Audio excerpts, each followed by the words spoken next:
22ರಲ್ಲಿ 20ನೇ ಪಾಠ ಮಹಾಯುದ್ಧಗಳು ಹಾಗೂ ಭಾರತದ ಪಾತ್ರದ ಈ ಒಂದು ಅಧ್ಯಾಯದ ಅಭ್ಯಾಸ ಪ್ರಶ್ನೋತ್ತರಗಳನ್ನು ನೋಡೋಣ.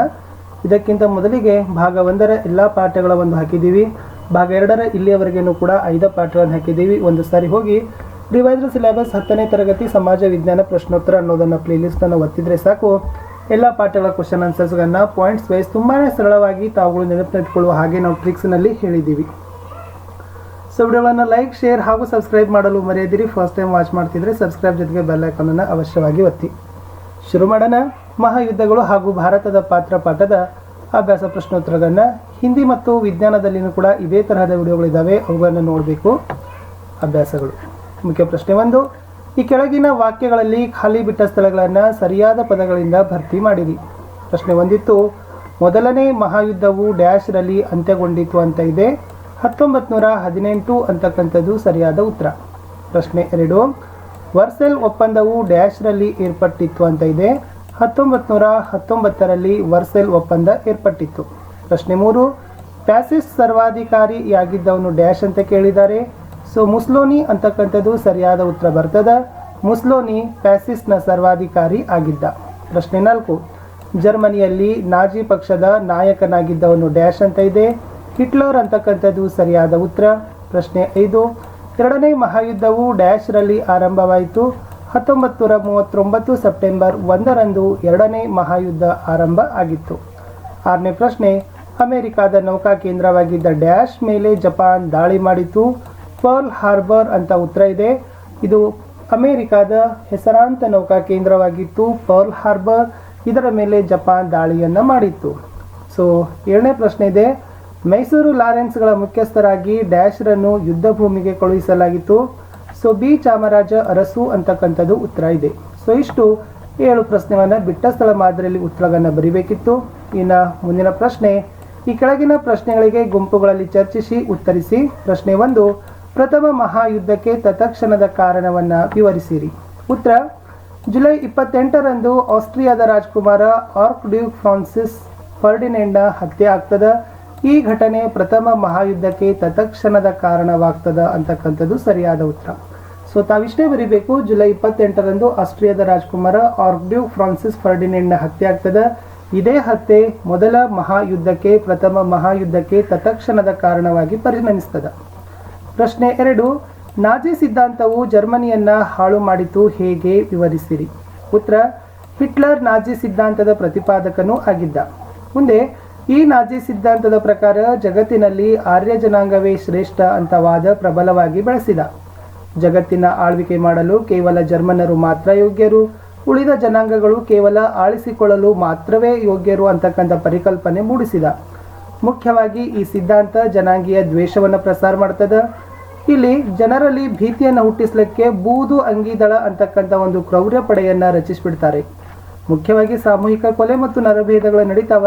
ಇದರಿಂದನೇ ಹೇಳ್ತಾರೆ ನಾಜಿ ಸಿದ್ಧಾಂತ ಜರ್ಮನಿಯನ್ನ ಹಾಳು ಮಾಡಿತು. ಮುಂದೆ ಹೋಗೋಣ. ಪ್ರಶ್ನೆ 3. ಎರಡನೇ ಮಹಾಯುದ್ಧಕ್ಕೆ ತತ್ಕ್ಷಣದ ಕಾರಣಗಳು ಯಾವುವು. ಇಲ್ಲಿ ಎರಡನೇ ಮಹಾಯುದ್ಧ ನಡೀಲಿಕ್ಕೆ ಏನಾಗ್ತದಪ್ಪ ಅಂದ್ರೆ ಈ ಸಮಯದಲ್ಲಿ ಶತ್ರುಬನ ಮತ್ತು ಮಿತ್ರಬನ ಅಂತಕ್ಕಂಥ 2 ಗುಂಪುಗಳ ರಚನೆ ಆಗ್ತಾವ. ಇಲ್ಲಿ ಫಸ್ಟ್ ಏನಾಗ್ತದಪ್ಪ ಅಂದ್ರೆ ಪೋಲೆಂಡ್ ಮೇಲೆ ಜರ್ಮನಿ ದಾಳಿ ಮಾಡ್ತದ. ಸೊ ಬ್ರಿಟನ್ ಏನ್ ಮಾಡ್ತದ, ಜರ್ಮನಿ ಮೇಲೆ ಯುದ್ಧ ಸಾರ್ತದ. ಬಟ್ ಜರ್ಮನಿ ಏನ್ ಮಾಡ್ತದ, ಕಡೆಯಲ್ಲಿ ಪೋಲೆಂಡ್ ಮೇಲೆ ಆಕ್ರಮಣವನ್ನ ಮಾಡ್ತದಲ್ಲ. ಸೊ ಇದೇ ಏನಾಗ್ತದ ಫಸ್ಟ್ ಆಗಿ ಎರಡನೇ ಮಹಾಯುದ್ಧಕ್ಕೆ ಕಾರಣ ಆಗ್ತದ. ಮುಂದೆ ಇಲ್ಲಿ ಪರ್ಲ್ ಹಾರ್ಬರ್ ಮೇಲೆ ಜಪಾನ್ ದಾಳಿ ಮಾಡ್ತದ. ಅಂದ್ರೆ ಇದು ಅಮೆರಿಕ ದೇಶದ ನೌಕಾ ದಳ ಪಡೆ. ಮುಂದೆ ಪ್ರಜಾಪ್ರಭುತ್ವ ರಾಷ್ಟ್ರಗಳ ದುರ್ಬಲತೆಯನ್ನು ಅನುಸರಿಸ್ತಾವ. ಹಿಟ್ಲರನ ರಾಜ್ಯತಂತ್ರ.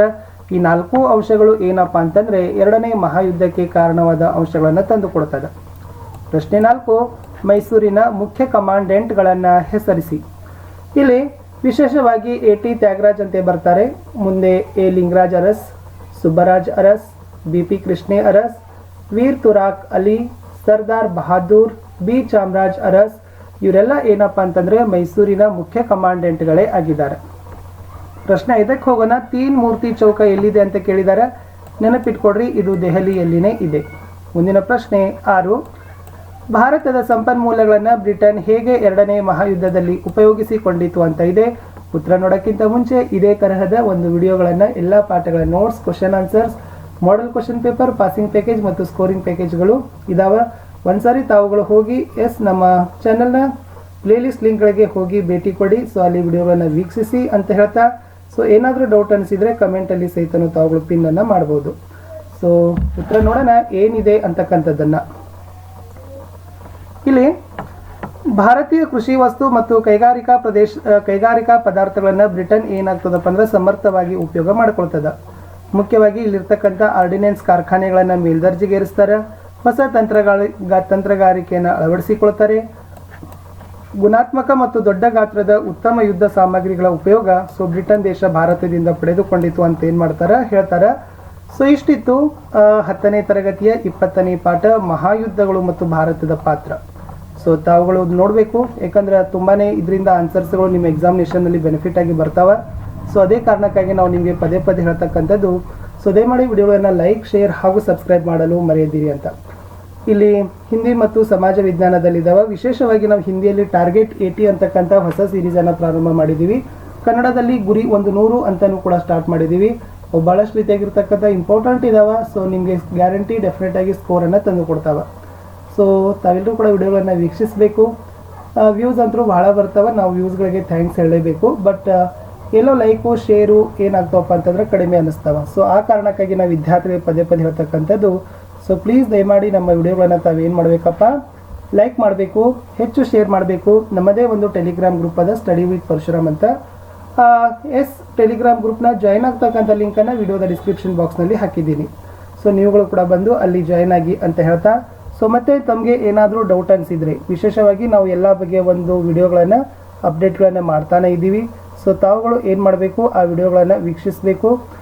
ವಿಡಿಯೋಗಳನ್ನು ವೀಕ್ಷಿಸಿದ ಮೇಲೆ ಹೆಚ್ಚು ಹೆಚ್ಚು ಜನರಿಗೆ, ನಿಮ್ಮ ಗೆಳೆಯರಿಗೆ ತಾವುಗಳು ಅವುಗಳನ್ನು ಶೇರ್ಗಳನ್ನು ಮಾಡಬೇಕು ಅನ್ನೋದೇ ನಮ್ಮ ಅರಿಕೆ. ಯಾಕಂದರೆ ಎಷ್ಟು ಮಂದಿಗೆ ರೀಚ್ ಆಗ್ತದಲ್ಲ, ಅದ್ರ ಮೇಲೆ ನಮ್ಗೆ ಏನಾಗ್ತದಪ್ಪ ಅಂದರೆ ಇನ್ನೊಂದಿಷ್ಟು ಮೋಟಿವೇಶನ್ಗಳು ಸಿಗ್ತಾವೆ. ಸೊ ಅದಕ್ಕೆ ನಾವು ಪದೇ ಪದೇ ಹೇಳ್ತಕ್ಕಂಥದ್ದು ಲೈಕ್, ಶೇರ್ ಮತ್ತು ಸಬ್ಸ್ಕ್ರೈಬ್ ಮಾಡಲು ಮರೆಯದಿರಿ ಅಂತ.